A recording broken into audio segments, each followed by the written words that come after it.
Hi, everybody. Maddie here. Just letting you know for our live shows next weekend, April 25 and 26 in London.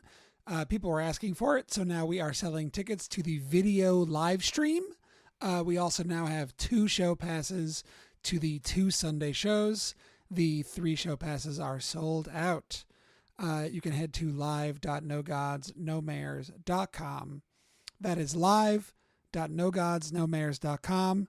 See you there.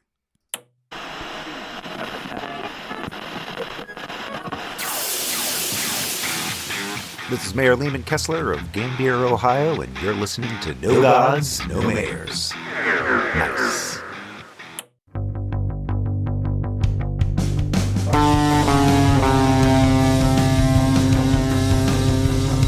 Hello. God damn it. Why would you try to hurt us? I'm sorry. You asked me to hit my hand with my other hand, and I got scared and hurt. Okay. Riley, maybe she's a little loud because you made her hit her hand into her other hand, and that scared her. Yeah, that's Have you thought about violence. that? That's structural violence that you're enacting. Are you doing on me. misogyny on the podcast? I think so. There's I one think way so. out of Yeah. this, by the way. Well, on the 25th, I will become structurally incapable of doing misogyny as far as I'm aware. Come to the live shows. That's the plug for the live shows. Come to a live show if you'd like to find out what that means. We're on? I mean, I are we didn't know not we were on? on. Hi, everybody. Welcome to No Gods, No Mayors. If I'm doing the bit, we're on. It's like, They're that's calling the us clap. the best at launching the podcast that we do in the business. Hi, everybody. Welcome to No Gods, No Mayors. It is it's the gang. Nova's back. So it's Nova, Maddie, Riley, and in the guest seat today, we have Cory Doctorow. Cory, how's it going? Very municipal today. Yeah, That's it good. is. Well, That's good. We Wow. like a municipal mood, you know? Yeah. that's right. That's You're one of my feeling favorite local. jazz standards. In a municipal mood. Sometimes you just need to go for a walk in the city, get the SimCity 3000 soundtrack going, and really feel the kind of municipality move through you, you know? Uh-huh. Oh yeah. No. I feel the town move under my feet. Yeah. Yeah.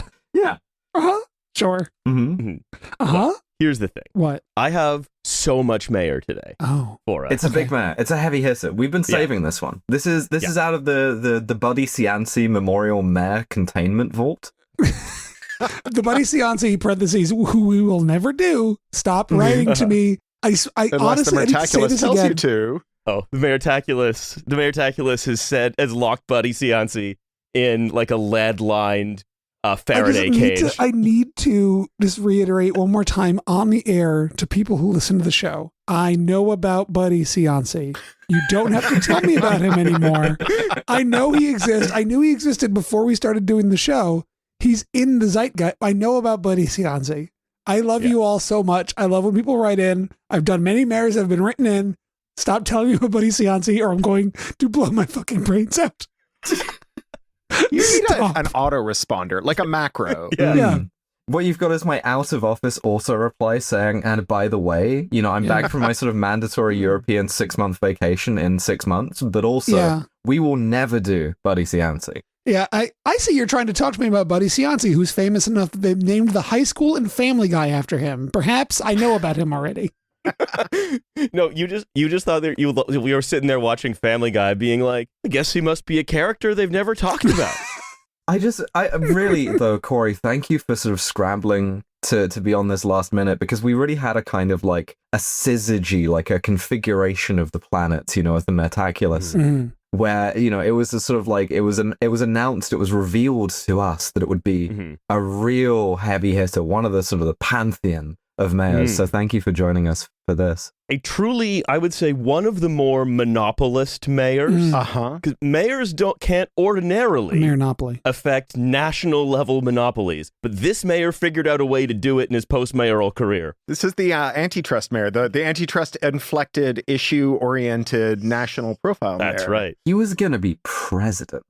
But before we do that, I want to talk about another mayor who was exactly as likely to be president. Francis Suarez. Yes. That's right. Ooh. It's time for Municipal Roundup, Miami Nights edition. Yeah. Yeah? We're all wearing a lot of sort of like pink and blue. We're putting on the like yellow lens sunglasses. We're ready to talk Miami. Yeah, maybe I can whip I'm up not a wearing socks. synthesizer theme for this. Yeah. It's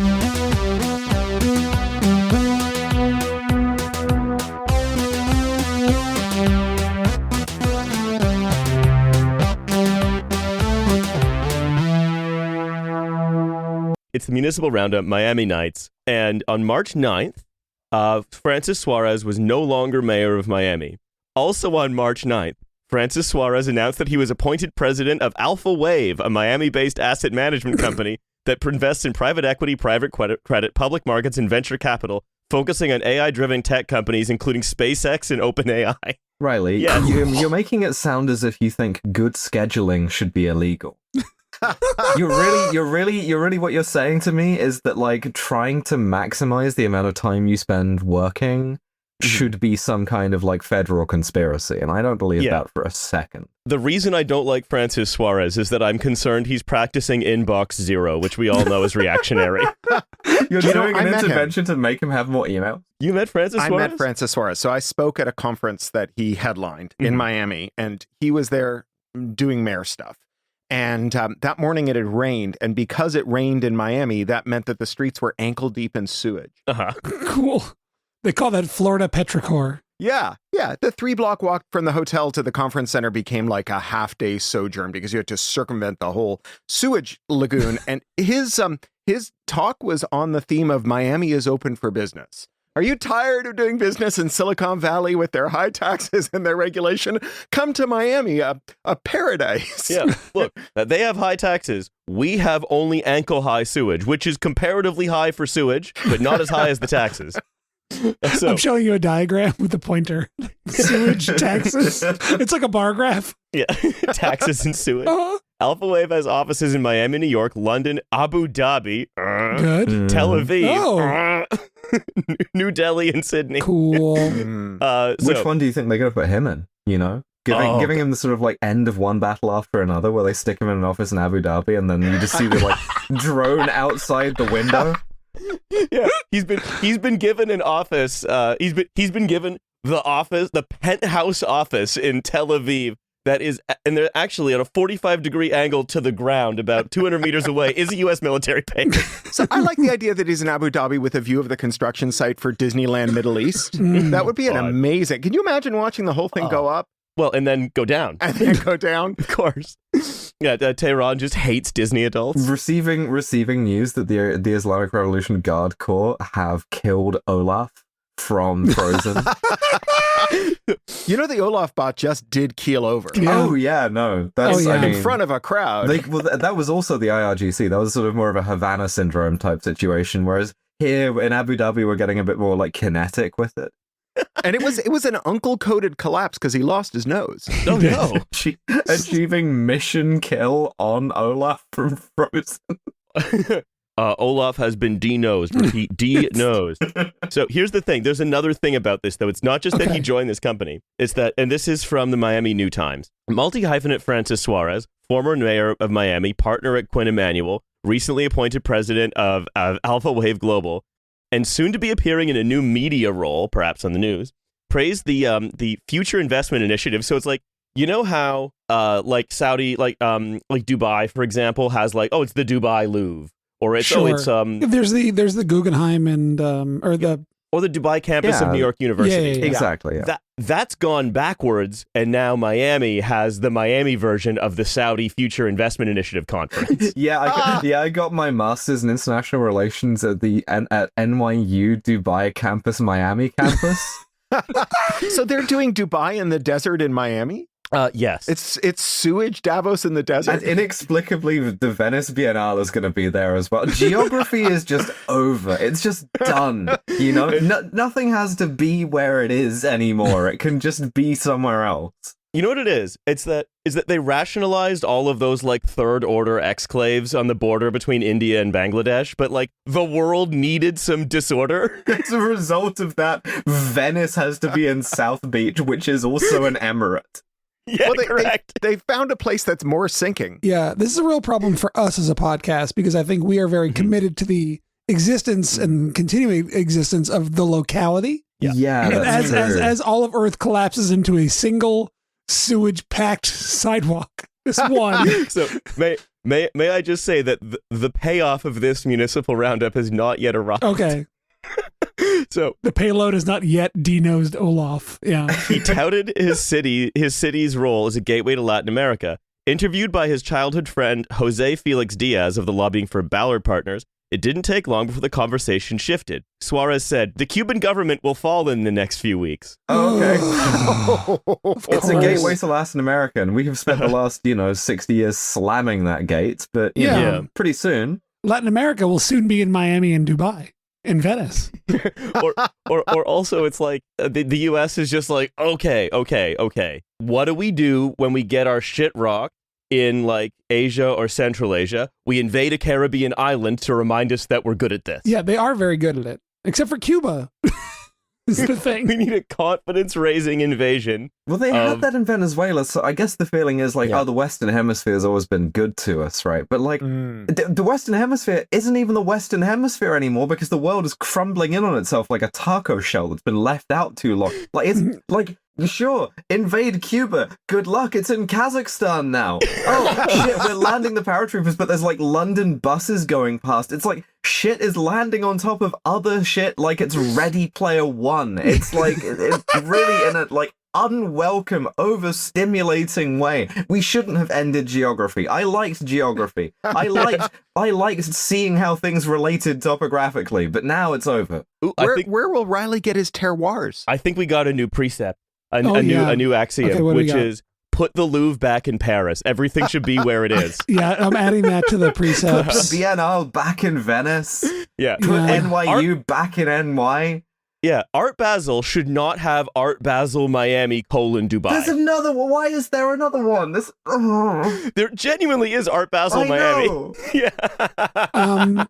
I'm going to add, this is precept number 12, yes, okay. Put the Louvre back in Paris. And that's kind of a cipher for just restore geography, just in the main, because otherwise you're going to be like, oh yeah, I did like 6 months on a polar research station somewhere outside of Edinburgh. Like, it just, you can't do this. You can't do it. Look, the moon mission's going to get a lot simpler. There's going to be Canadian girlfriends everywhere. There's the Artemis 2 crew just walking to the moon. Turns out, moon, actually already in Cape Canaveral. Real Someone took convenient. Moon over Miami a little too seriously, and now Moon is in Miami. Yeah. So there is a municipal version of this, right? Which is that Toronto's most boondoggled urban transport system is the Ontario line, which was going to run from the Ontario Science Centre to Ontario Place, except the Fords flogged Ontario Place to a spa and then shut down the Ontario Science Centre. And everyone is saying the way we solve this Ontario Place to the Ontario Science Centre transit boondoggle is we just move them into the same place and then the line is done. Oh, God. How come lines keep being done? Good. We just fold space-time is collapsing, and I didn't expect it to affect the municipalities first, but I guess. It's a municipal time. Last line, then we're going to go to Mayor Pete. Just like sort of announcing, just like every day I wake up and I see something that causes me psychic trauma. I unfold my sort of big metaphorical newspaper, it's mostly on my phone. I get my small European coffee, and I'm like, NATO is over. Ontario is a palindrome now. Like the Atacama Desert is now about 5 miles north of you and closing. And they did the thing to Quebec from Infinite Jest. Yeah. So, Suarez then left the stage, and following him was Delcy Rodriguez, who pitched Venezuela to the Saudis as a hub for investment in Latin America. Fucking Christ. Imagine you're Trump, you're just looking at Delcy Rodriguez being like, I don't know how good I had it.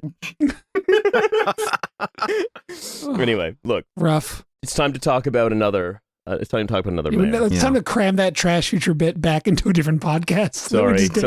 Have you noticed how they've all started overlapping and nothing's in the geographical relationship that it should have been? Put the Louvre back in Paris. Anyway, hello and welcome to Be Gay, Solve Crimes, a podcast about how every detective is transgender. I'm spritzing you with the big spritzer. No. This is No Gods, No Mayors. We're talking about a mayor. We're going to talk about a certain mayor called Pete, quote, Mayor Buttigieg. That's what they call him, right? That's what they call him. They call him Petey the Mayor. Petey the Mayor Buttigieg. You could get more Maoist standard English with it. We were discussing that at the beginning. Like If he needs some S's in his name or like hard K sounds. I know. I'm sorry you can't put any dollar signs in Mayor Pete, but Yeah, I could call him Pete Buttigieg, and then I'm just making fun of my own speech impediment. It's not helpful. You could make the E's into euro signs. Oh, that's pretty good. Implying that because of his Maltese origins, he has a dual loyalty to the European Union. Yeah. Yeah.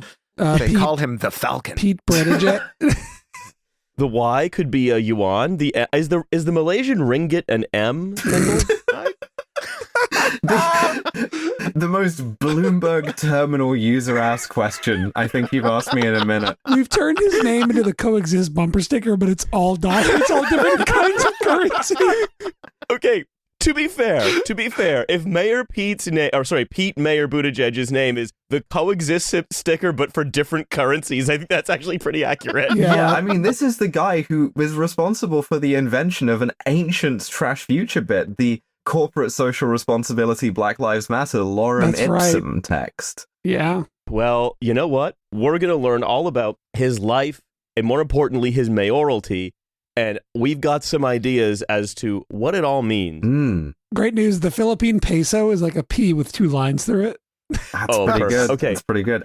I'm putting it together now. And you know what? You can spend those in Canada now. Yeah. I think we're going to need to make that the actual episode title. Don't worry. Anyone using a screen reader to try and access. Okay, maybe we can put it in the description. So I'm going to start here. The U.S. Department of Transportation has an almost unique enforcement power among U.S. agencies, or God knows it, whatever it is now. It had one until recently, maybe.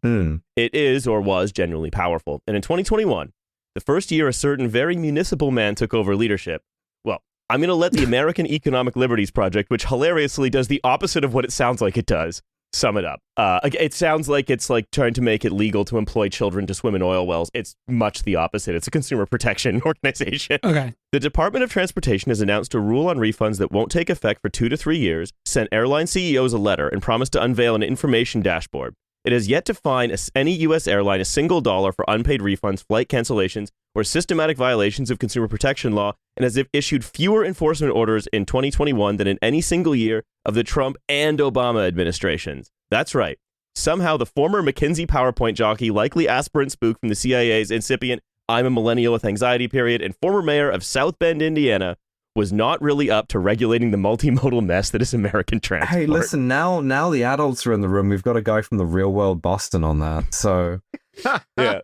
To be fair, the real world Boston taped primarily in South Georgia Island. I also believe that the real world Boston offers a more rigorous grounding in transportation security than McKinsey does. Yeah. So on the theme of there's your problem is leaking into the podcast. It is. God. Mayor Pete oversaw a drawdown in rail safety rules. So under the Trump administration, they moved to kill a rule that was proposed under Obama to upgrade the literally Civil War era braking systems on trains. And Mayor Pete had the opportunity after East Palestine to strengthen that order, and instead he opened a proceeding to weaken it even further. We need it to get to the Revolutionary War, not Civil War. These are too good. And back to antitrust, Senator John Sherman, author of the first antitrust law, brother of Tecumseh Sherman, the general who burned down Atlanta. Oh. Everything. And Atlanta, it's in Vermont. So basically, the funny thing is, by the way, speaking of transport secretaries, last Democratic nominee to hold the post was also a former mayor. Anthony Richard Fox was mayor of Charlotte, North Carolina, was designated survivor in 2015, and then he left the government to join Lyft in 2018, primarily as an advocate for Prop 22, and ended up at the Harvard Kennedy School's Center for Public Leadership, which is a chair endowed by Les Wexner in 2000. Fuck. Hit him again. America's like mega 9/11 could have happened and left us with President Lyft. He's wearing the pink mustache. It's me, President Lyft. Come on, he's got the pink mustache on the Resolute desk. The rideshare presidency. Anyway, we're not actually here primarily to go through Mayor Pete's disastrous first run as transport sec. Although we note that when Lena Khan's old chief of staff, Jen Howard, joined his office as competition officer, suddenly the department grew more combative after he'd had like an embarrassing series of defeats by a consolidating airline industry, and she actually did something. Yeah, I mean, so like Pete Buttigieg as Secretary of Transportation is an interesting story that's not wholly one for this podcast. I think the main impact of it for our purposes is that it made Trump say something really wistfully homosexual one time about how Pete would like cycle around with his boyfriend, and I think he started out trying to be homophobic, but he was so taken by the image he had conjured up in his own mind of the two of them on a tandem bicycle that he just ended up being kind of like broadly sympathetic about it. I mean, for me, these were the years where I was spending too much time on Twitter arguing with libs. And so I would say things about Mayor Pete being an extremely ineffectual administrator, and how like the one virtue this guy was supposed to have, McKinsey Pete, was that he was a technocrat. He knew where the bodies were buried. He knew what his authorities were, and how he was just doing nothing. This was the year that Southwest canceled 1 million flights, 1 million seats over Christmas week, and stranded 1 million passengers. And it emerged that they had developed a practice selling more seats than they had planes for. And then in the morning, they would look at the planes with the most unsold seats and just cancel them, and then reroute all the crew and the aircraft to fly the routes that they decided were profitable that day. And this was such an IT challenge that their computers fell over, and then everyone was stranded for a week. And I was like, this is a thing that the transport secretary should maybe do something about. And libs of Twitter were there to say, you know, he's not the Green Lantern. He's not the boss of IT. He's one of the most powerful regulators in the history of the world. This is the thing, right? And I guess this is kind of having dessert first, or doing the ending first at least, which fits with the geography thing. In that, like, this is quaint now, but I used to be broadly terrified of Pete Buttigieg. For reasons we'll get into, I consider him to be the kind of closest contemporary political analog to the Smiler from Transmetropolitan. Ooh, yes. Absolutely. He could have been president, were it not for, thank you, ancient Joe Biden, for protecting us from that, I guess. Yeah, it's like the Smiler, or from Fuck City, ham-fisted D. Metafiore. Yeah. I found the Trump quote, which is, you know, he drives to work in his bicycle with his, in all fairness, with his husband on the back, which is a nice, loving relationship. But he didn't have a clue. This guy. Oh God, I hate that he's funny.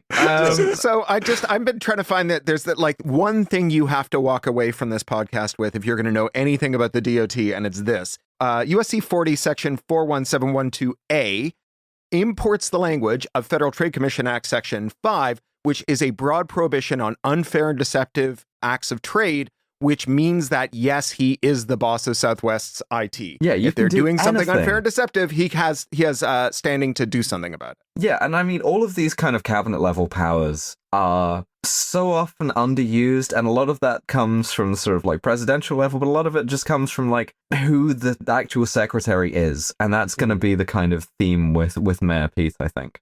And I want to give one more example from the Department of Transport days before we get into the mayoral, before we basically set up our question that we're going to answer in the mayoral story, which is, again, we mentioned the East Palestine train derailment disaster, you know, the white noisification of America, Mayor Pete dealing with his very own airborne toxic event. He wasn't there. He didn't show up. I believe he was on paternity leave. For his nice, loving relationship, to be fair, in all fairness. His flack for this was quite something, where he tried to defend himself. He said, "It's really rich to see some of these folks, the former president, these Fox hosts, who are literally lifelong card-carrying members of the East Coast elite, who wouldn't know their way around a TK Maxx if you're British, if their life depended on it, to be presenting themselves as if they genuinely care about the forgotten middle of this country. Sure, I could get technical readouts, I could get information about the response, but I think it was important to hear and see and feel how the community was responding. What they were worried about, it was different than a way that you can sense on paper." Again, I cannot stress enough how much this motherfucker was going to be president, right? Like, he ran, he wanted to do it, he was a serious candidate, it was a plausible outcome that he would be president of the United States. He had high hopes. He was, he did. He had high hopes for a living. For a minute. And it really, I've been mishearing that line for like 15 years. Well, anyway. one of us has been mishearing it. It might have been me. My point is that like he was a sort of politician in that kind of Obama era of peevishness in communications and kind of fragility, right? And we now live in the kind of shattered ruins of that, because all of that sort of like power was very, very brittle, and so was Pete. Yeah. And we're setting up this question, that's basically the question we're answering, which is, how is it that this holdover from 2000 to 2016, how is it that he almost became president? So from his own exit interview, leaving transportation, he said, it's not like you come into it and you say, I'm a transportation guy with years and years of transportation experience. Heaven forfend. Nothing God can forbid. prepare you for day one of a job like this. I don't know, maybe you could try a bit. You could try to prepare a bit. But it was Nina Turner had this to say, which sets up the question we'll be answering the rest of the episode. What's happening with the railroads, airlines, and supply chain is a result of a small city mayor being made the Secretary of Transportation as a means to pad his resume for a presidential run. And yeah, honestly, thank you for listening to No Gods, No Mayors. Yeah, I mean, there's two aspects to this, though. Yeah. One is that it was padding his resume for the presidential run, giving him something to do that was non-threatening to Biden, right? Is the kind of clear thing. Is Biden could then be like, okay, trains go over an office, right? Like, and he must have been seething. Like, those must have been some of the angriest tandem bicycle rides in human history, because I know what he wanted to do, right? He would have wanted something like more impactful and more glamorous than like literally making the trains run on time and not exploding. And to be given that job and then to fuck it up is just liquid, 2010s liberalism. Someone's got to write a history of the Biden administration's factional peacemaking, where basically they were like, okay, Lena Khan and Jonathan Cantor and Rohit Chopra, they're going to run the antitrust thing. And then he goes to the next faction. He's like, all right, which appointments do you want? And like the lady whose kid works for Microsoft, who then approved the Microsoft merger with Activision, she gets to be a federal judge for life. And you have just like this empty vessel who was just like a way of brokering the different factions and giving them each just a little bit of what they wanted. It's someone once called it pizza burger politics. Like half your family wants pizza for dinner, the other half wants burgers for dinner. You make pizza burgers, everyone hates it, and you say, "Look, I've achieved consensus. Okay. Everyone's fair." Okay, hold on 1 second. Crucially, a pizza burger is good. So I don't. I'm going to quibble with the analogy there. But yes. Yeah, no, that's the problem with that analogy. Yeah. So the theme we're going to see is Mayor Pete. Now I want a pizza burger. In the Mayor Pete Come to the diner. Let's go. In the Mayor Pete episode is a sort of weird mix of success and failure for him personally, but also the fundamental destruction, Nova, as you mentioned, of a certain archetypical character from Anglosphere politics. It was all going to be like this, right? Like if they had locked in on like 2 terms of Obama, and like maybe like 1 of Biden and then like 2 of Buttigieg, this would be every politician's sort of like métier for the rest of your life. This would be how you were being spoken to. And that idea was so intolerable to the American public that they brought Donald Trump back. Yeah, God. And like, imagine if it had worked and everyone was trying to sound like Mayor Pete, trying to sound like Obama. Just imagine the speech patterns we'd be getting right now. We don't even know why presidents say "let me be clear" anymore. Like it's just kind of like a lost sort of art. So Motel of the Mystery shit, like ancient fogged over memories carried on in our folkways. It's just gonna be like Pythia. some guy with his shirt sleeves rolled up, pointing at you with his thumb, telling you why you can't have nice things forever. Yeah, it's the Pythia emerges from the Oracle at Delphi, and it's a guy with his shirt sleeves rolled up saying, "Let me be clear, a lot of folks have." Let me be clear. They're trying to get back to that. That's what they think was a success story, and they want to do it again. Right? Well, there is a decent chance it could still happen. They could make this fucking vacant-eyed psychopath president, and I'm more scared of him than Trump. So let's hear about why we should be more scared of him than Trump. My God. Because before his star could rise nationally, so he could write memoirs with the soaring oratory and all the promise of a post-drone war gay Obama, he had to be subject an unlucky city to his shitty personality and beliefs, which was just another obstacle to be gamely chewed up and spit out, on his journey to fulfill his elementary school yearbook dream of becoming America's valedictorian, the president. That is it, right? In that genuinely, Swish. like, I don't, Yeah. Oh, sorry. I don't necessarily mind ambition in all circumstances. I think you can get like good things out of it sometimes. LBJ, never shy about ambition. Napalmed a lot of kids, also helps a lot of people get to work on time. Impossible to say Showed what his- the historical legacy is And there. also but, like, showed his big penis to a lot of people, obviously Yeah. helping them. Yeah. This is like the Robert Caro Power Hour. Yeah. No, new but name please. for the podcast. But like, no, I genuinely, I don't necessarily object, because who the hell else are you going to get in charge of your country? Someone who doesn't want to do it? Like, that's Yeah. fantasy, right? It's going to be someone who has wanted to do it all their life and is a sick little freak about What's it. wrong with sortition? Ask me when I figure out whether I'm a member of your party or not. But like, I just, there is a particular genius to Pete Buttigieg's ambition that scares the ever-living shit out of me. Like, Well, Donald Trump, closest we've ever had to president who doesn't want to be president, and he's Yeah. had to do it twice. And Donald Trump doesn't believe in anything, but he believes in he has a really strong belief in racism. So he has at least Yeah. one belief you can kind of get your arms around. Pete has Yeah. no beliefs at A all. precept. Pete has one belief, which is Pete. Trump, And- Trump and also we're believes gonna in get Trump, to so that. he's got two. So Pete's mayors. Pete's Pete's is not mayors, crucially. Pete Mayor Buttigieg was born in South Bend in 1982 to two university professors from Notre Dame University. South Bend, college town, but it's a sort of burned over Rust Belt college town. It's Yes. the town, it's the college on the hill from White Noise, crucially, but also, Yeah. can we talk about his dad? Can we talk Oh, we about can't- how His Maltese father, the Maltese father. Maltese father? No, his MacGuffin. The Gramsci scholar. Yeah. yeah. When I first read Gramsci, it was translated by Pete Buttigieg's dad. No. Yeah, he's a Like- he's a red diaper baby like Kamala. Yeah. Like Wow. Kamala, Like me. David and Ed Miliband. Like, Yeah. Christ. basically, if you are a Marxist academic, do not have kids. Ever. Don't do it, because rebellion in your house looks like wanting to be gay white Obama. You think all the other Marxist parents are like looking at Zoran being like, well, that one worked out okay. Why don't you be more like him?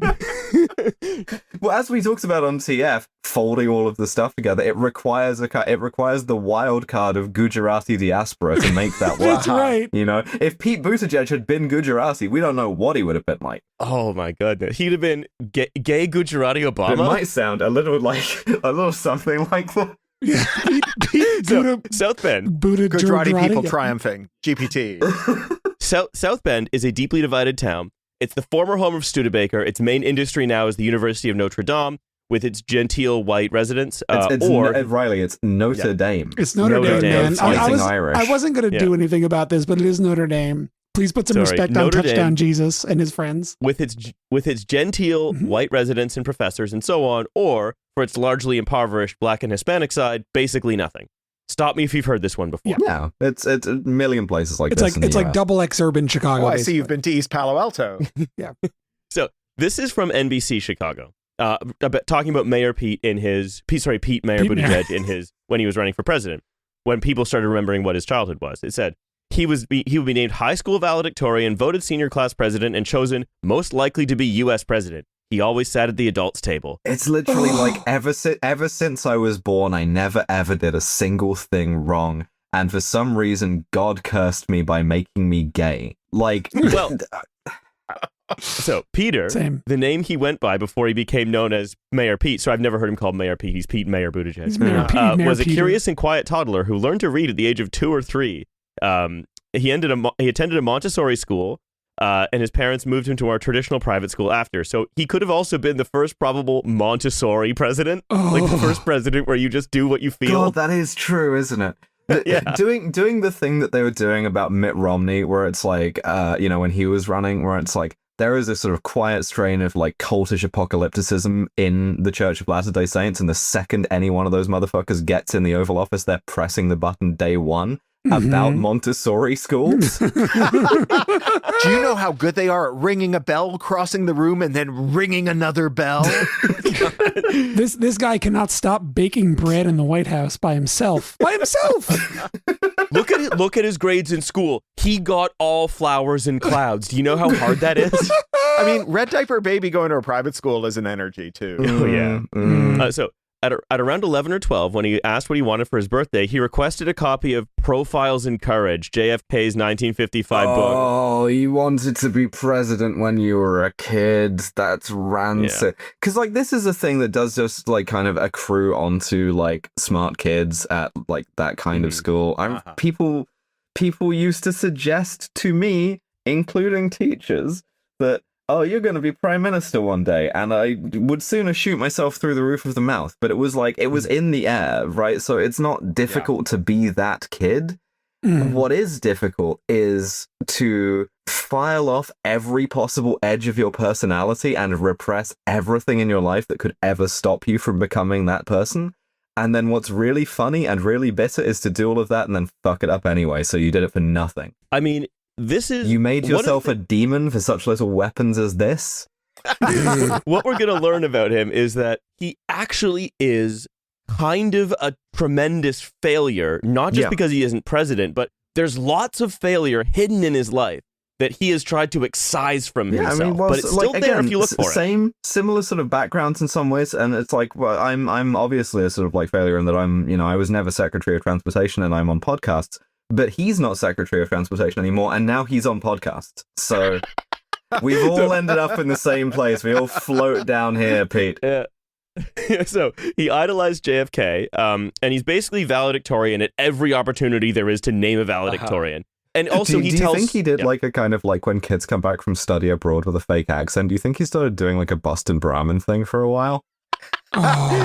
Just like the Boston Brahmins were the valedictorians of the American class. He just sees everything in terms of valedictorian. I mean, given the geography, he was probably a Hoosier hotshot. But... Well, no, Boston's in there now. Oh, I see. So, but he's basically, but he tells like stories from his childhood about confronting bullies, and he says, I confronted the bullies by getting to know them and understanding why they were angry. No, do it in the Boston Brahmin accent. That's not good. Yeah, Ray, decided to confront bullies by understanding them and figuring out why they were angry.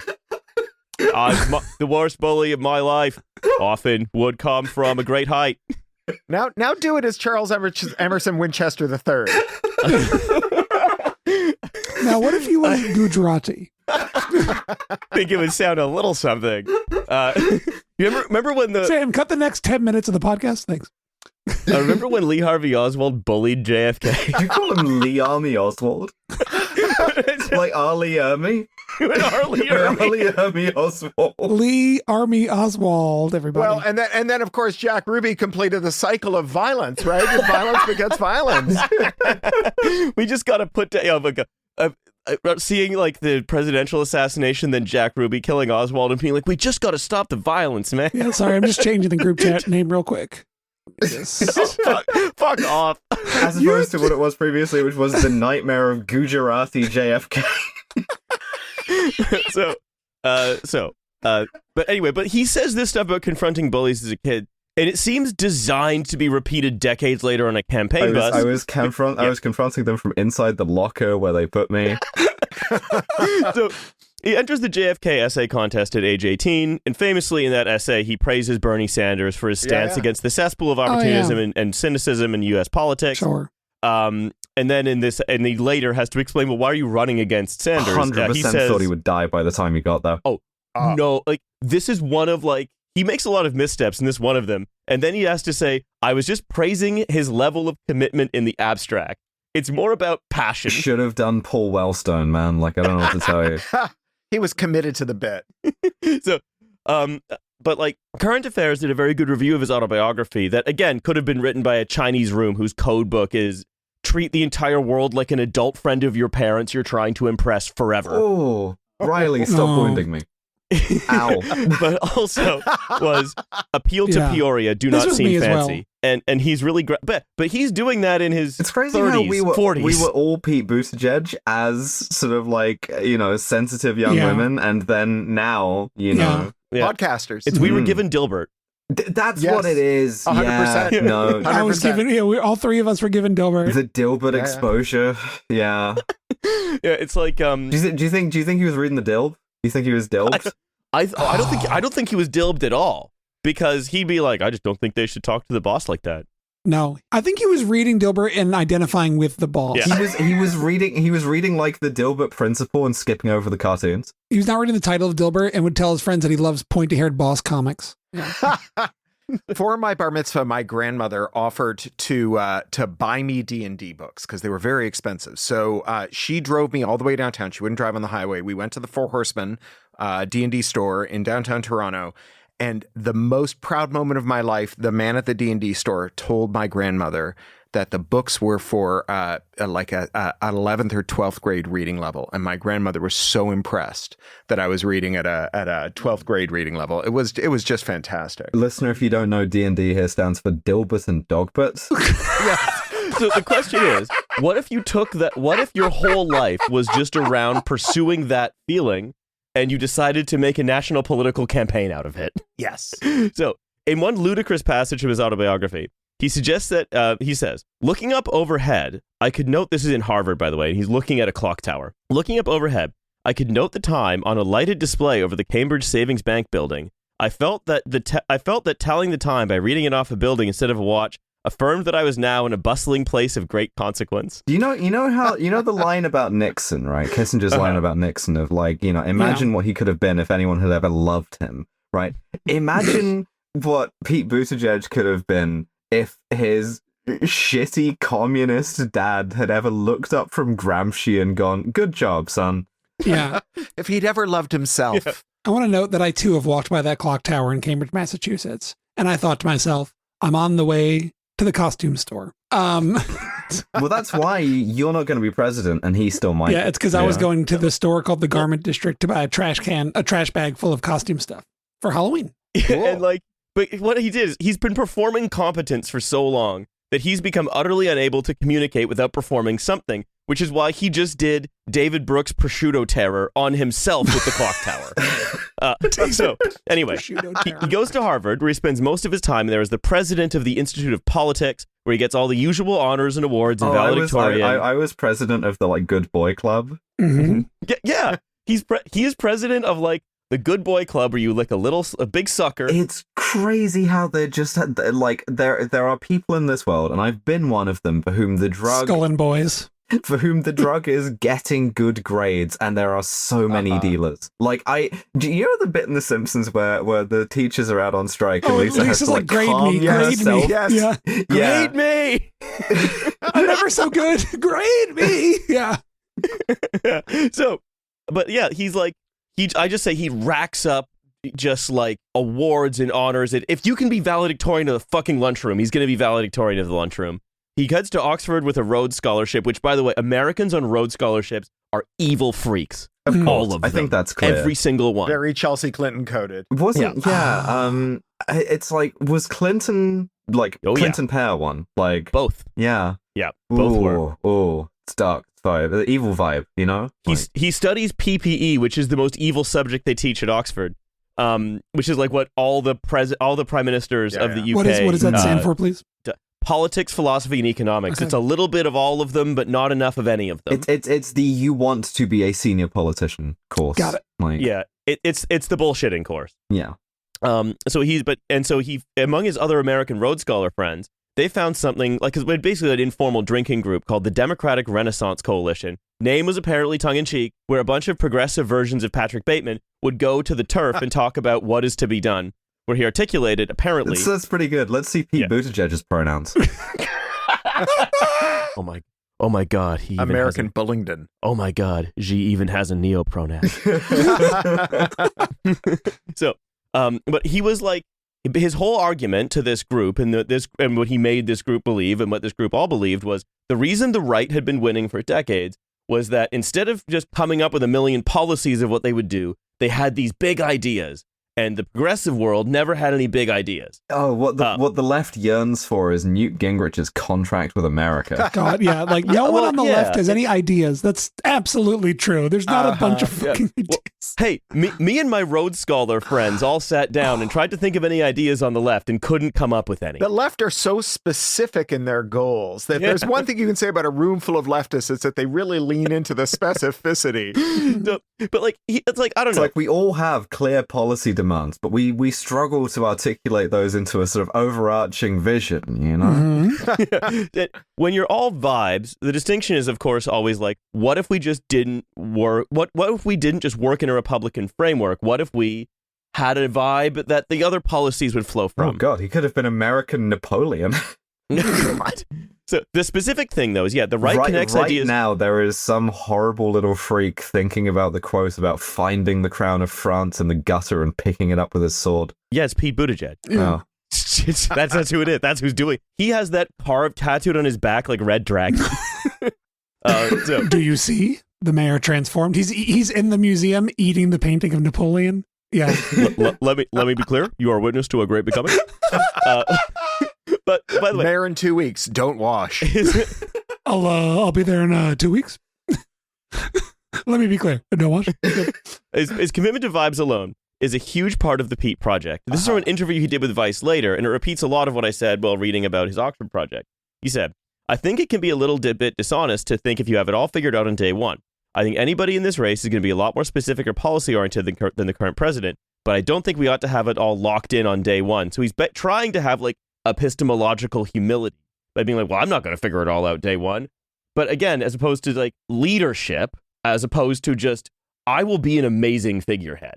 And speaking of figureheads, he graduates, but he knows he's supposed to keep turning calories into being the valedictorian. So he goes to McKinsey, where he spends 2.5 years, which, by the way, is the amount of time that you spend at a consulting firm as a newly hired recent graduate if you're fucking awful at consulting. Huh. No one knows that. That's gotten missed out of his story, it seems. That is the amount of time you spend if you don't make the cut. Huh. Oh. Am I misremembering, or did he work on opioids for McKinsey? No, he was fixing bread prices. I thought that was the whole. He worked on bread price fixing. Oh, bread price fixing. He kept the Galen Weston treatment. And ultimately, like, I'd say his time at McKinsey is pretty well covered, such as work on grocery pricing in Canada, which turned out to be illegal. But elements of it are worth recapping. But before we get to that, and this is more important for the broader thrust of the story, he had a job for a year or so at something called the Cohen Group, which is a strategic consulting firm founded by Bill Cohen. Italian fella. Clinton. Of course. Clinton's former Secretary of Defense, which was basically a CIA cutout.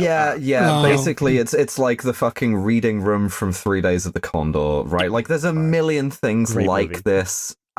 This is where we're going to have to get into to what extent are we sort of like, being brushed by the wings of something very dark here when we talk about Pete Buttigieg's career. And it's important to contextualize that by saying that with any intelligence agency, there's a spectrum, right? Where at one end is like, oh, sometimes you do a couple of favors for people and you're kind of like, you're in the Rolodex, to you are a fully minted, like, case officer on the payroll kind of thing, right? Yeah, there's a broad spectrum between Lee Harvey Oswald and Bill Casey. Yeah, Basically. sure. So Where does Jack Ruby fit in? he fits in New Orleans, which is now part of Kazakhstan.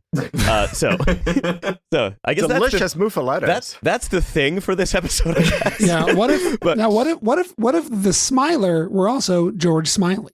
No, it's pretty good. Think about it's pretty good. Yeah. And also was president. But this is the kind of place that the actually existing deep state might try to source their Democratic Poppy Bush from. Mhm. Yeah, Right. because again, there's lots of ways of sort of like recruitment as well. But if you weren't trying to like become like, say, a career intelligence officer, it's not at all implausible that you would have a job like this and you would have sort of an interview where you would be asked if you wanted to maybe do some stuff, right? Like, that's not weird, or rather it is weird, but it's not unusual, Don't speculate about any of the podcasts off the back of this. So he spends about a year here, and then he becomes a fellow of something called the Truman National Security Project. The Truman Project's founding mission, per its founder Rachel Kleinfeld, also an American Rhodes Scholar. Again. Hey, don't let him rebuild. No warning. Did they give us a warning? It's the policy: no Hiroshimas, no Nagasaki's. No, Rachel Kleinfeld was the founder, also an American Rhodes Scholar, Demon. said, we decided what we really needed was to create a movement of Democrats to stand up for ideas against neoconservatives. So basically articulating neocon ideas in a democratic way. Finally. And very much as a counterpart to the neocons of the 70s.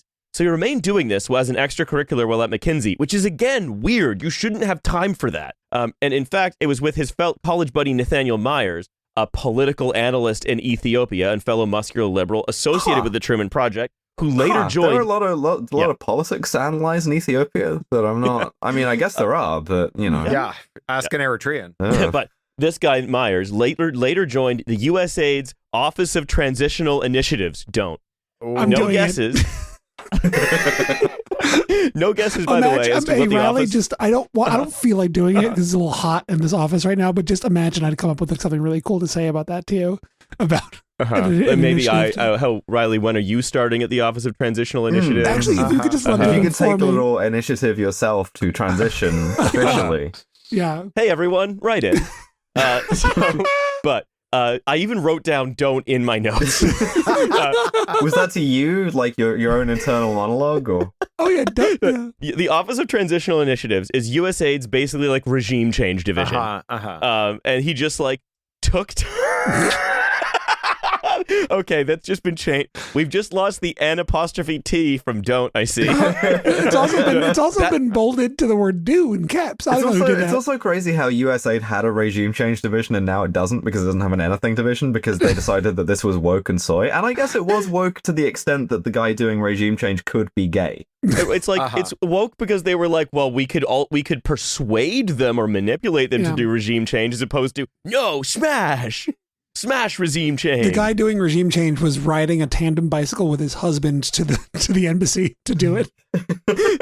Which, in all fairness, a beautiful relationship. This is when he took time off to go to Somaliland, which also weirdly was in basing negotiations with AFRICOM at the time. You can just go on vacation to places. That doesn't necessarily mean with Nat Myers, the guy from the Office of Transition Initiatives. It's not weird for you and a bunch of other guys in 5'11" khakis to go and hang out in one of the most dangerous and politically unstable places in the world, learning that's about why you yourself. Bring Nat Myers, right? Because he knows his way around a dangerous place. We know many such examples of this. Of like, I went on a walking tour of Afghanistan. I was hiking the mountains and the border Iran, right? Like I sort of like, It goes back to like Abbott and Younghusband taking their walking tour of like the passes. It goes back to John Birch is where it goes back to. Like, 100%. So basically, this also, like, this is, again, he takes time off from McKinsey to do this. That's fucking weird. It's crazy that you don't necessarily even have to be, like, full-time. That you can just part-time this shit. That is nuts to me. You can have a 2-day-a-week job as a spook. But why McKinsey was perfect for Pete is that to be, like, a Goldman associate, you need specific hard skills. But to work at McKinsey, you need to, like, bamboozle, kind of. You remember the... not very good George Clooney rom-com Up in the Air? Of course. Oh, who could forget? I just rewatched that on a plane, literally like last week. The movie about how hard it is to be the person laying other people off, yeah. Exactly. Yep. And in which George Clooney's job is to fly from city to city firing people, right? Like, this was struck me as kind of the kind of the element, basically. And the MacGuffin is that it would be cruel to do it by Zoom. And that he's fighting for the right to do it in person because it's mean to do it by Zoom. Yeah. Well, he could get laid off by Zoom. But he also at this You're gonna time... love what happens in the third act twist of Up in the Air, I'll tell you that.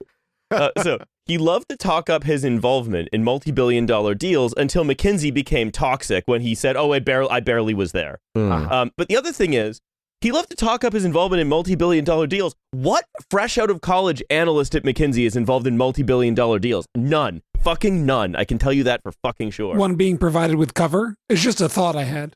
Yeah, that's what I mean. I don't think he really understands the nature of being a first-year associate at McKinsey. Yeah. Surely his greatest crime. So, are you saying he has McKinsey stolen valor? Oh my! He has stolen management consulting valor. Yes.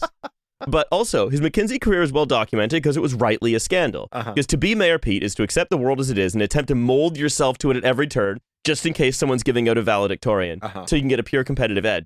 but also you might easily miss that the world might change, that McKinsey might suddenly become associated with bad rather than good and evil rather than capable, and suddenly you're floundering to deal with a stain when you've literally never had one on you before. Yeah, that's why. That's where the kind of peevishness comes from, I think. You know.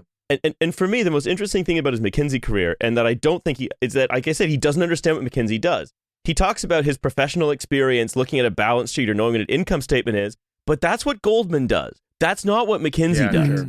And I don't even mean this in like a skeptical left-wing way that McKinsey does. Like, that's not what McKinsey thinks McKinsey does. He talks about being squirreled away in houses, shipping containers, offices, never meeting clients, working on Excels, which again is weird. That's not how it works. And the following is from Naked Capitalism, which is a financial news and analysis blog I read for TF sometimes. Sorry, everything should stay where it is. But it outlines how weird Pete's specific claims about McKinsey are. It says, Buttigieg is proud of the monster data crunching pricing exercise he did in his second study for Canadian store Loblaws, the bread pricing place. There's a bizarre grandiosity in how he presented his role as it was still a wet behind the ears consultant at the Atlantic interview, where he said they brought him in to figure out how to do it in a way that would help the bottom line. Structuring the analysis falls to the engagement manager. That isn't to say that Buttigieg might not have improved on something, but it seems wildly implausible that someone who presents himself as having to be taught spreadsheets and doesn't have a degree in math, engineering, or sciences, or even a solid knowledge of statistics, would be quote-unquote brought in as though he had pre-existing expertise. It's really, really funny. Again, the stolen valor aspect of this, for someone who was in the military, and we'll talk about the military stuff, that's my element to talk about, is to not really steal valor much about your military service, but to steal a lot of it about your consultancy service. To be like, yeah, I was actually the only guy they sent, you know? Like, he's stealing good boy valor. His consulting gig was totally plagiarized from Les Mis, right? Jacking up the price of bread. Yeah. So This guy's wearing a medal. This guy's wearing a medal that says "Goodest Boy" that I think he bought himself. Yeah. Yeah. Oh, his medal for goodest boy is being worn on the wrong side of his chest. The goodest boy hey, flag that's the sailor suit that they only give you if you're a Turkish good boy. And then they take it away when it seems like they're about to give it to you. Oh no, god damn it. So, but I say, this seems to me as someone who's placed at McKinsey as a cover, perhaps, because it was in McKinsey that he signs up as an Army reservist and suddenly is doing part-time Army reserve. He was a Navy reservist. No, excuse me, Navy reservist. And he's doing part-time Navy Reserve stuff. It's when he goes to Somaliland. He's still working with the Truman people. He has a placement in Iraq, which he later replicates in Afghanistan. He does the same kind of job at McKinsey. So the Navy Reserve stuff, because he was like directly commissioned in off the strength of officially the McKinsey stuff, right? Like, this guy's such a good consultant, we got to make him a junior officer. And then he deployed with the Naval Reserve to Afghanistan, where his job, I think, is more reflexive of like, because that's, you know, disclosable. He was in the Afghan the Afghan threat finance cell, right? So he was a financial intelligence guy who like works on the computer functionally, and what that job is to like collate intelligence about like financial transfers, identify who is making those that you need to go out and kill or capture, and then hand that to the guys who go out and do that. This is an office job. It's an office job in country, and you know, so there's a particular photo of him that is probably the episode art. It is already the episode art. So you showed me this photo beforehand, but this context, holy shit, mind-blowing. Yeah, so like he's not like a kind of door-kicking, trigger-pulling type of truth. He's a forensic accountant. Literally, yes. He is a forensic accountant in camouflage who looks at a bunch of balance statements and goes, okay, this guy is probably funding someone he shouldn't, right? So what's he going to shoot the gun at? Well, that's a great question. I mean, so like he did some like effectively like chauffeuring for his commanding officer as well. It's not weird that there are photos of him with a rifle, but most of the photos of him in Afghanistan are like, you know, normal stuff in uniform. But then there's just this one of him wearing like a lot of body armor, including the like shoulder protectors, sitting on a folding chair in a barracks, looking alarmingly sweaty with the M4 and doing the Kubrick stare. He looks almost, he also looks like Private Pile right before he blows his brains out. Like, it's crazy. I can't, you know what, I can't believe there was almost a Pile president. Yeah, and this is kind of weird. This is a little bit edging towards stolen valor of like, you're not that guy. You're a different guy. And the guy that you are is, okay, we would now say evil, but like it's not something that would have been thought of at the time as impinging on any of your ambitions. But I guess, maybe you need the kind of credibility of that. Yeah, I mean, do you think he's you think this outfit is a photo op for later campaign ads? Like, you think he's thinking in his mind? I don't think a photo has ever been taken of Pete Buttigieg in his life that he wasn't thinking about future campaign. Really good point. It's just, he lost control of his face and his real personality slipped through for a moment. That is kind of how I read it. And the thing that's scary about this, and the reason why I'm so terrified of Pete Buttigieg, is that I nearly was Pete Buttigieg, right? Like, I was big into the cadets in school. I wanted very much to be like an intelligence officer, right? And I didn't have any like political ambition behind that, but that was what I wanted to do. And mercifully, transgending ruined that for me, as being gay wasn't allowed to, which shows the value of structural discrimination, right? We have to keep discriminating against minorities, because otherwise the worst little shit in them will like be allowed to do the evil jobs. And so, yeah, he's just out there doing it. And I was sort of influenced by this to the point that I was like, yeah, as a progressive, maybe the most honorable thing you can do is to protest against the war, but then, to go to it anyway, because it's about patriotism or whatever. I was horrible. And so is Pete. Yeah, I think there are a lot of people of roughly our age, I think, look at Pete Buttigieg and see what would have happened if at no point we allowed our personalities to get in the way of what various schools and parents and tutors and everything were pushing us to be. And being transgender is a great way to sort of ruin all of that for yourself. I think about this often. I talk about this on Kill James Bond. There is a kind of yearning that comes with that of like, I'm in London fairly often. When I am in London, I'm fairly often in Vauxhall, which is, by the MI6 headquarters. Fairly often, I'm going past, I look at that building, and I'm like, damn, it's crazy that I'm never going to know what the inside of that looks like, because I didn't pursue this thing of just repressing everything about myself and becoming Pete Buttigieg. And he is someone who did do that, right? And he knows what color the boathouse at Hereford He is in a world of shit. He knows, yeah. Yeah. He's seen the elephant, as the Civil War expression goes. And that's a really kind of terrifying prospect for me, but it's also there's some yearning mixed up in that too, and it's reassuring to know that it hasn't made him happy. Now, speaking of, clearly, this is probably the longest we've talked about a mayor before getting to his role as mayor. Oh, he was also mayor of South Bend. Yeah. So this was via a failed run for state treasurer, by the way. He's never won an election except for 2 in South Bend. That's it. Cool. Let's talk about his campaign. This is November 2011, and it's the first open election in 24 years. Previous mayor was always running unopposed. And winning the Democratic primary is basically winning the election. So not yet Mayor Pete, 29, is buoyed off the loss of last year's campaign to be Indiana State Treasurer and says to the South Bend Tribune, I got my street smarts working in war zones and economic stabilization, and I think that experience stands up to anybody. When I was working in the air-conditioned office on base in the war zone, I got my street smarts. Also, working on economic stabilization, he was giving kill lists. Yeah, yes. Is he going to give kill lists of small business owners? But he gave consulting advice to the people running the Pizza Hut franchise at the forward operating base, and those bobbits don't know anything. I actually think this is so interesting in terms of like in our show and what we have covered about the position of the mayoralty as a thing generally, which is normally it is, we've described the mayoralty as the catch fence for the crazies, right? Like it is the level that people ascend to and they can go no further because they're too wacky. Yes. And they all go crazy and invent Mafia 2. But this is, I think, an interesting case in which this guy, who I'm starting to think is maybe kind of stupid, thought that the mayoralty was a way to catapult himself to something bigger ambition-wise, which is like, no mayor becomes anything. That's the whole show. Like it happens sometimes. He hadn't listened to this show yet because it hadn't come out yet, and he didn't know the thesis. But it's also like, as you say, I think the state treasurer thing is crucial in that being mayor of South Bend was like his safety school, and clearly the first time in his life this guy's ever had to think about that prospect. Oh yeah. This was like, but if you begin to look at it, you're like, wait a minute, what happened is you were really good at school, and then you left school and tried to just keep being good at school forever. And you sort of ended up getting a kind of shortcut through most of these institutions by basically going and getting a little bit of CIA dust on you. Essentially. So, How much, we don't know, probably more than a little. Mm. And then you end up kind of basically failing out of McKinsey. That's what that is.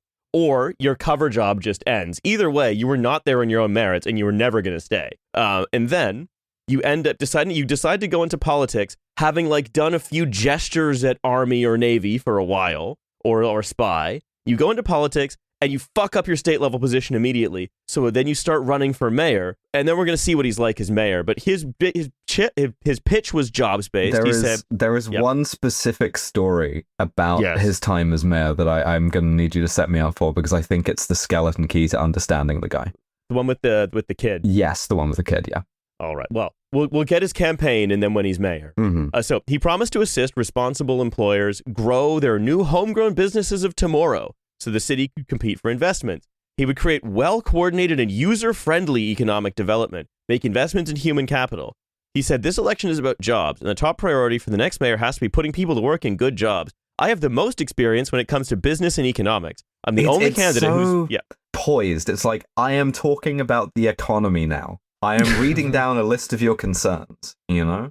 He Hold also says, still, I'm establishing rapport with you. He says, I'm the only candidate who's been involved in multi-billion-dollar decisions in the private sector with some of the world's top firms. South Bend is open for business. Yeah, sure. But also not even. Really. Not even. Right. Yeah, not even.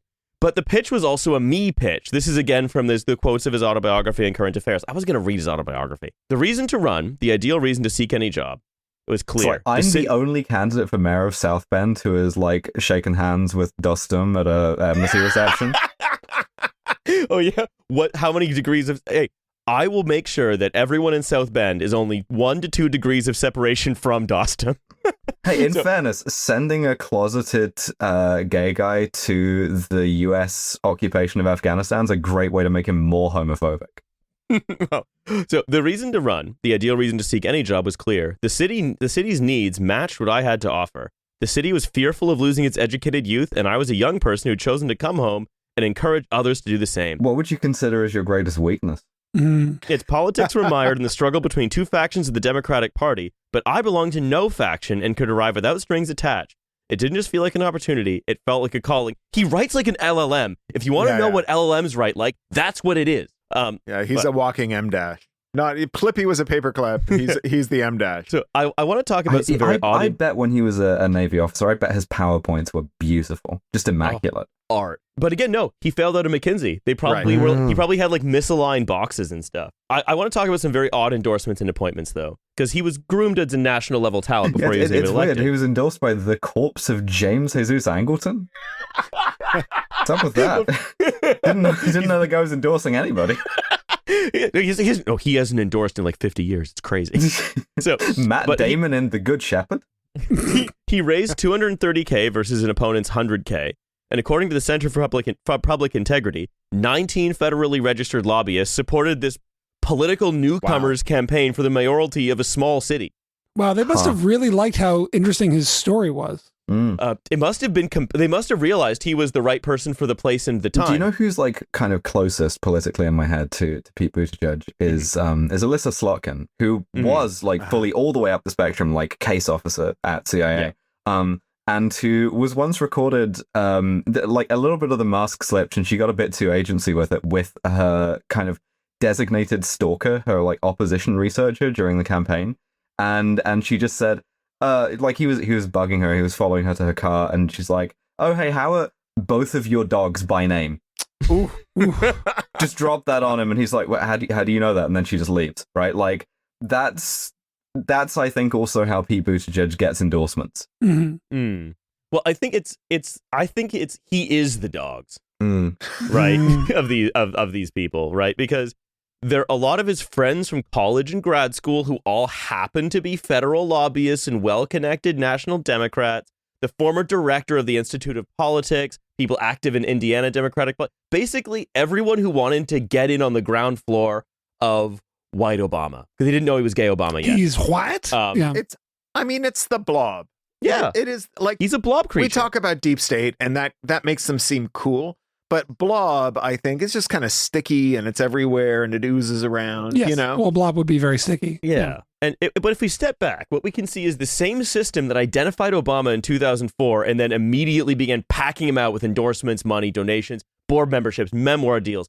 They're frantically trying to bottle that lightning again. Yeah, but the problem it's crazy also the extent to which Obama was not in the driving seat of Obama, you know? Oh, no. No, not at all. And the funny thing is that only worked because Obama was a once-in-a-generation talent as a political communicator. That's the only reason Sorry, that worked. I just made another little connection in my brain. This is he's on the John Fetterman plan. Fetterman becomes Braddock mayor in 2006, and it's a very clear, similar. I am padding my CV God, by it's becoming like the boys from Brazil. They had a bunch of little fucking junior Obamas just in waiting in little municipalities. like, and Fetterman's just coming from mayor. like, you know, like a little more like charity, like AmeriCorps kind of world. Of course, they would never have any links to the CIA. Yo, they were A/B testing various kinds of white Obama. Oh my God. Eric Garcetti also came from this world as well. Yeah. Future guest of the show. And Fetterman, they fucked up because they put the wrong brain in the Frankenstein, but like they. It's crazy how the most perspicacious view of American politics comes from, like, weirdly, the Amazon Prime Fallout show. Yeah. 100%. I think I'm going to say, though, Fetterman is like the last 20% of the movie Multiplicity clone of Obama. Pete Buttigieg is the first 20% of Multiplicity. Right, Yeah, like, just the John Fetterman clone's wearing a bucket hat and a Hawaiian shirt, and you're like, you're trying to be the president. We tried to do Lucy on Obama, and we found a white Obama that uses 0% of his brain. I just love like the guys in shirt sleeves and flat top haircuts just standing around smoking cigarettes, being like, just trying to figure out how to clone white Obama. Like the Democrats' top they're all that, but they have coexist badges because they're the Democrats' top scientists. Yeah, So- this one's gay. This one won't stop wearing a hoodie. This one's mayor of Los Angeles. This is terrible. So, but like Mayor Pete, I think he's designed himself in a lab to look and seem like Obama, but all those credentials are meant to mask the fact that he's not a genuine once-in-a-generation talent. No.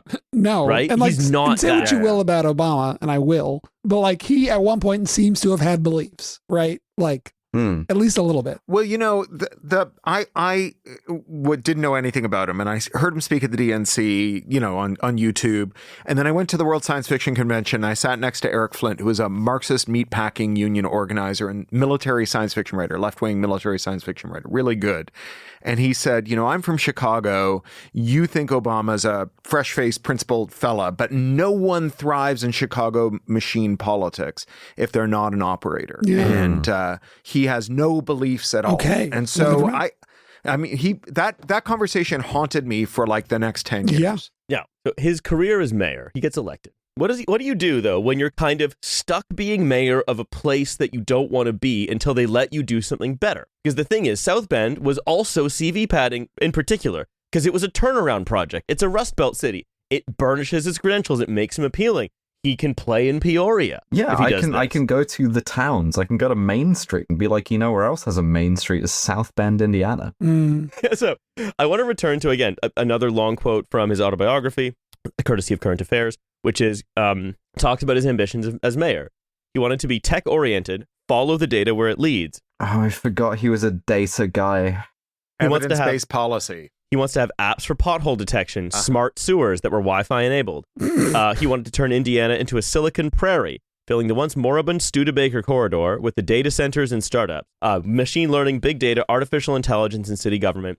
He talks about changing the town-gown dynamic between Notre Dame and South Bend, creating College Town 2.0, a situation in which the college would share its talents with the city, citing examples of Notre Dame students creating a micro-lending nonprofit for the community, and a student group presenting all of the buzzwords of the 2010s, things being something 2.0, microloans, big data. It's this out. an AmeriCorps placement that you can walk to from your dorm room. God. Now check this out, though. A student group presenting a slideshow on neuroplasticity to a group of recently released ex-offenders. Oh, good. Cool. Can I tell the story? I think this would be a good time to tell the story. This is a story that it came from Facebook, right? So it may not be true. It may simply Love be that movie. apocryphal. Yeah, right.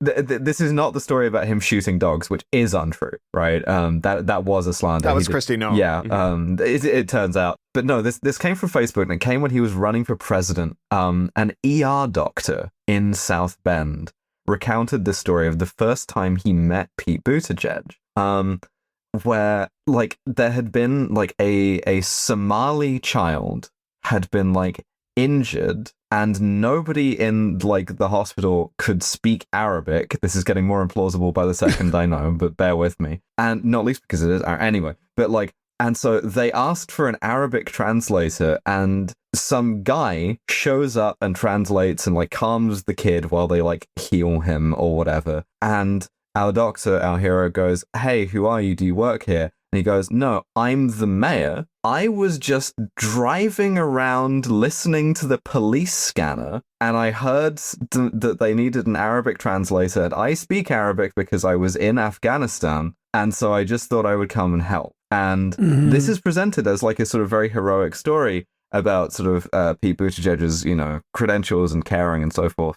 But the image of him driving around at night listening to the police scanner like Nightcrawler has never left my brain. And for that reason alone, I do believe it to be true. I believe Stephen R. Reed used to drive around listening to the Wild West Mayor of Harrisburg, Pennsylvania that we covered. I believe he used to drive around listening to the police scanner as well. They shouldn't give mayors that. They shouldn't give them the police radio. In America, you could just buy the radio that scans the police frequencies and just. I grew up with people that would just fucking listen to the police scanner. They encrypt it now. Now, to be fair to Stephen R. Reed, he was driving around waiting to see if the police had found any artifact. No more artifacts. Yeah. There's like a Sherlock Mycroft dynamic here between this guy and Rob Ford, because Rob Ford would just sit in one place with an AM radio mic in front of him, waiting for disgruntled people to call him up and tell him what he needed the mayor to do. And then he would leap out and go fill their pothole personally. Yes. Whereas Mayor Pete was like a roving operator, you know? Yeah. No, there's something really dark about that story. It's always struck me of like... Because you know why? Because he's driving around and he heard that there was like an injured child and he said, yes. Legit, yes. And he's like, I know Arabic from killing people that spoke it.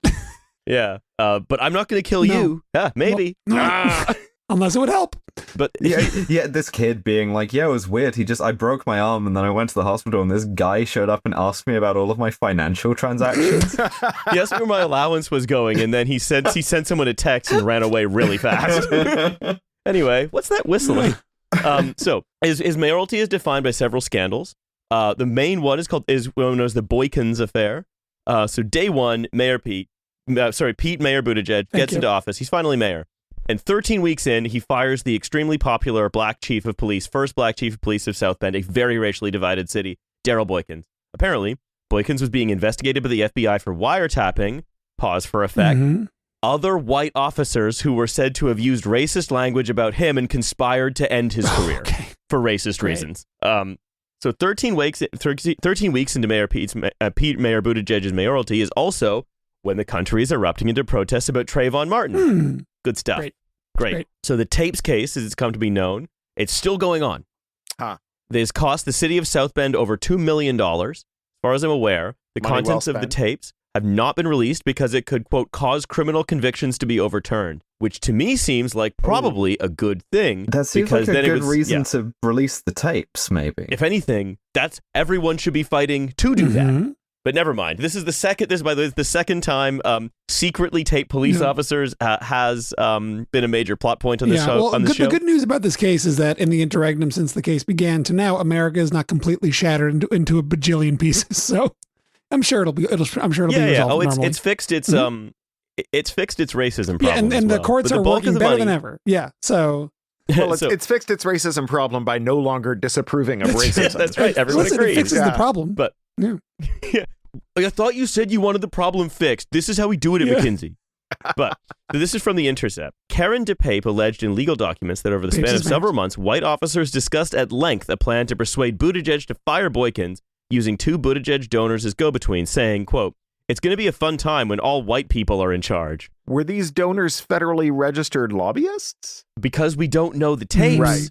We don't know which of the federally registered lobbyists are also white supremacists. It's going to be a fun time when all white people are in charge is an incredible thing to say on tape. It's just like, hey, Jeremy, would you like to do some racism with me right now? And it's a Jeremy parentheses, yes. And then it's like, okay, I feel that white people are supreme in every way. Like, I love white people. Do you love white people? Yes, I love white people. I think they're better. To be fair, we are saying that on tape.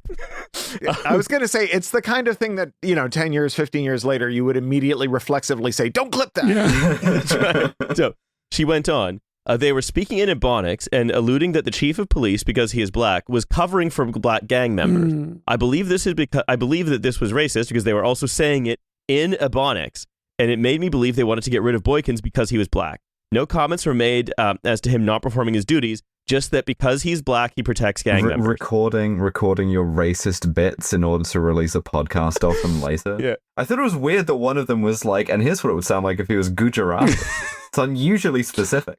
I thought it was weird that one of the three officers just kept laughing at everything. So, the scandal-haunted police chief of Toronto, where he ended up? Where did he end up? He is the High Commissioner in Trafalgar Square at Canada House. I was going to renew my passport, and I was like going through their website, and I was like, wait, Bill Blair is the High Commissioner to the United Kingdom for Canada? They like Blairs over there. Just get it. So, in total, by the way, when Buttigieg took office, there were 3 black men in top-level positions left over from the previous administration. Under Buttigieg, they all turned white. Like he turned them I white? didn't know he had access to those powers. That's I guess that puts a different sort of like cast on the. I guess it's going to be cool when it's all white people. Comment, standing next to some kind of device. He's stroking his magic wand at the time, like, And when everyone's white, Buttigieg got the device from Tomorrow Never Dies. No, Die Another Day. Fuck. Didn't Jeffrey Epstein speculate about like using CRISPR to actually do that? Wasn't that in the papers? what did he know?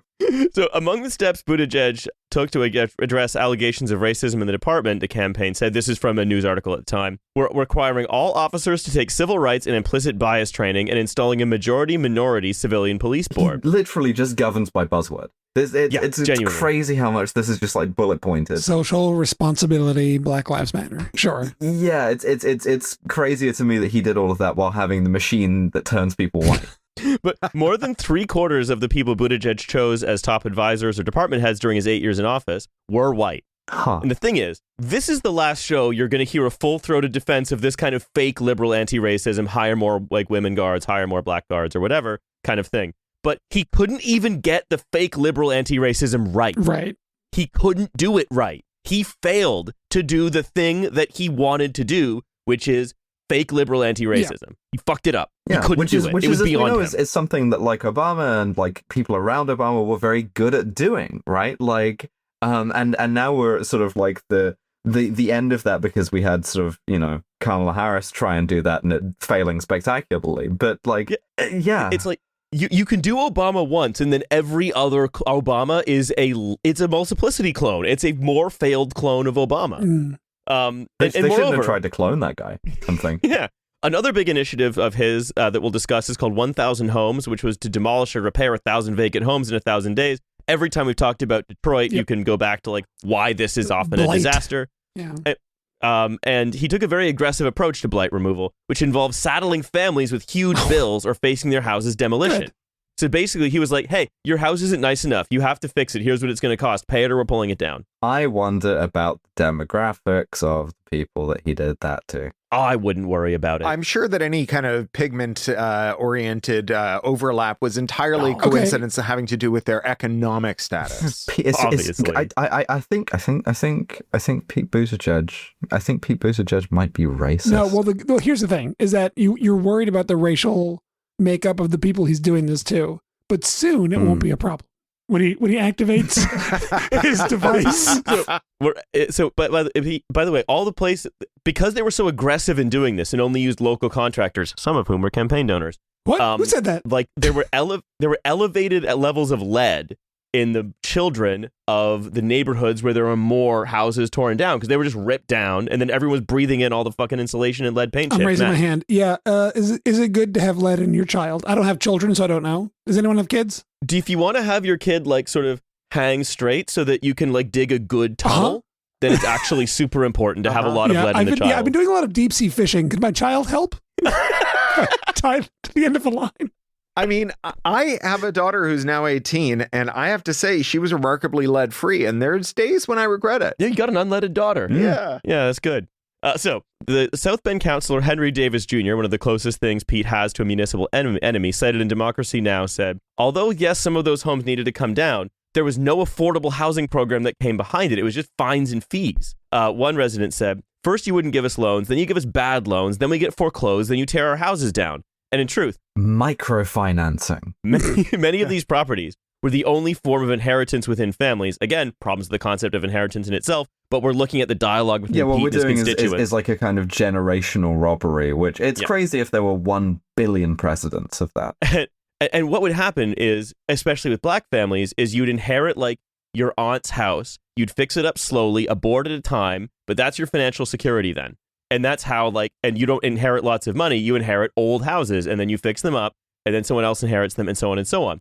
And Mayor Pete, led by the data, understood none of that, but he had a data-driven decision-making process that simply ripped it down. That's the kind of big data that led to the US's kind of ringing success in Afghanistan, right? Yeah, exactly. It's like, just understand nothing, make every assumption you want, understand nothing, and then, wouldn't you know it, any data that you have will point to what you want to do. It's sort of like trying to govern with the affect of like white gay Obama, but functionally governing as white gay Robert McNamara.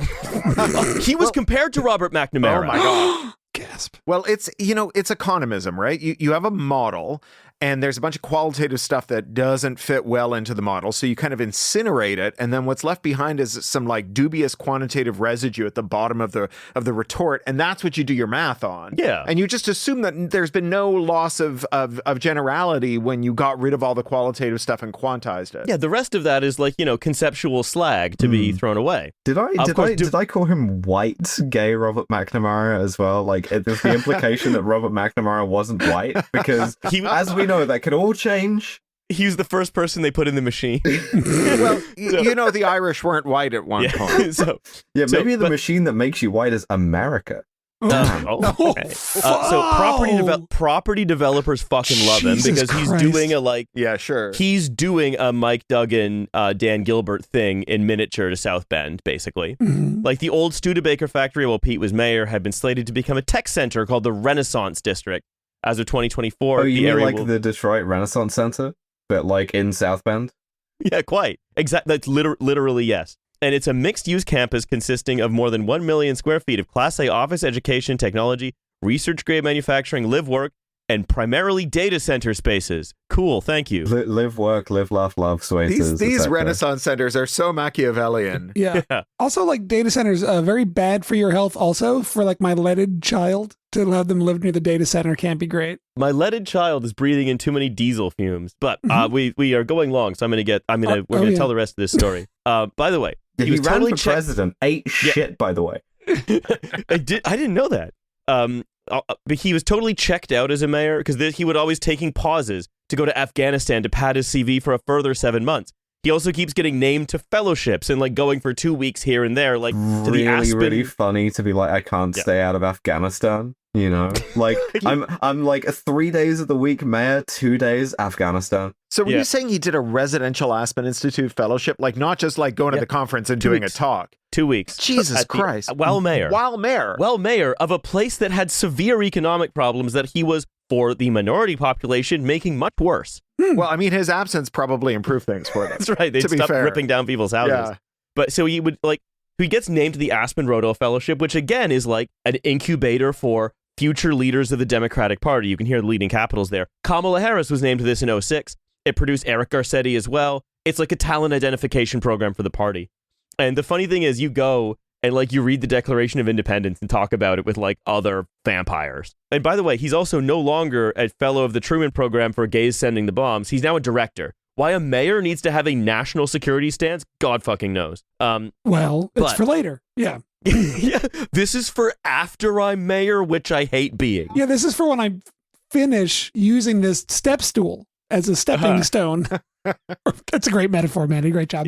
How are you going to prevent South Bend from being 9/11 if you don't have a foreign policy? We're building all these amazing new towers. We have to have a foreign policy so they don't get 9/11. That happened. We're going to be the New York of Indiana, and we have to prepare for a 9/11. New York is in Indiana now. Of course, yeah. The world ground zero is in Indiana. Hilariously, also, you're selected for this when you, quote, win the notice and praise of your constituents and colleagues. But 20% of his constituents hate him for tearing down their homes, and his colleagues are city council members who expressly complain about how he seems like he's leapfrogging them to get to higher office because his actual constituents are the press, and he thinks his colleagues are National Democratic Party leaders, or at least state Democratic Party leaders, because he should have been treasurer. Anyway, he comes back from Afghanistan, immediately comes out as gay, runs again, and it's after he comes out as gay that he is the front runner of like the boys from Brazil that they're trying to make into the next Obama, because it's like, oh, he's got a thing. We couldn't make Maltese a thing. He's got a thing. Sure. He's a member of the LGBTQ community, you know, Maltese, lesbian, gay. He's an LGBT clone. And, you know, this is when he gets profiled by WEF. This is when Frank Bruni writes the famous Laboratory of Democracy in South Bend column about Mayor Pete. Oh, yeah. This is when he gets name-checked by Obama in a New Yorker interview as like a future rising star of the Trump. And even then, he couldn't win an election outside of South Bend. He ran for DNC chair in 2017 before he was done being mayor. Oh, I remember that. He took time off of being mayor to run for DNC chair, and he lost that. But it didn't matter because he now had his donor network, and all those donors got put into the PAC hitting home. You're in the big data machine now. Yeah. sorry, the man who tore down houses, his PAC was called Hitting Home? Yeah, with a big wrecking ball. Apparently. That's how you do it. Oh. And this larger group of important people started calling him the future of the Democratic Party. Again, Regina Williams Preston of the South Bend Common Council said, Pete said she felt her whole job, all she was doing was preparing him for his next step. But if you look at all this at once, at the clubs in Harvard and Oxford, at the Truman Project for identifying the liberal who'll drop the bomb, the Aspen Rodel Fellowship, the Cohen Group, his campaign manager in 2011, who then came back to work on Obama's national campaign before being Pete's campaign manager again, every 6 months of military tourism twice, culminating in Obama himself basically naming him as the chosen successor after Hillary ate shit in 2016 in a New Yorker article. And this moment was cited as the thing that made Pete inevitable in 2020. All of that was building to that Obama mention, and then he ate fucking shit. Do you remember during the campaign trail the most confected thing ever, where the lights went out at a high school gymnasium he was speaking at? Oh yeah, and he switched to Arabic. Oh my lord! Sorry. And he encouraged people to get the lights on their phones. Or actually, phones didn't even have lights back then. Like to get the flashlight turn your app on brightness your all the way up, iPhone. turn it around. Yeah. And like, if we can light up this one gymnasium, then maybe, just maybe, we can light up this whole country. And that speech And that like became was, his stump speech, right? yeah, it was briefed as extemporaneous as well. That's the funniest possible thing, is to do so obvious a lie and then to make it a cornerstone of your campaign is like, damn, it's crazy that this thing just happened, and just off the dome, I was able to like respond to it like So that. he had like a weasel with a Herf gun who zapped the breaker panel for the school? I think Turn so. off the lights. I think so. No, I'm willing to buy some kind of like Havana syndrome type thing, you know, My, Ocean's 11 type EMP, you know. My fellow Americans, my uncle works at Nintendo, but you can't meet him. Yeah, it's like, it was all, also, by the way, when Pete Buttigieg says light up a school, that's not what he traditionally means. Oh fuck!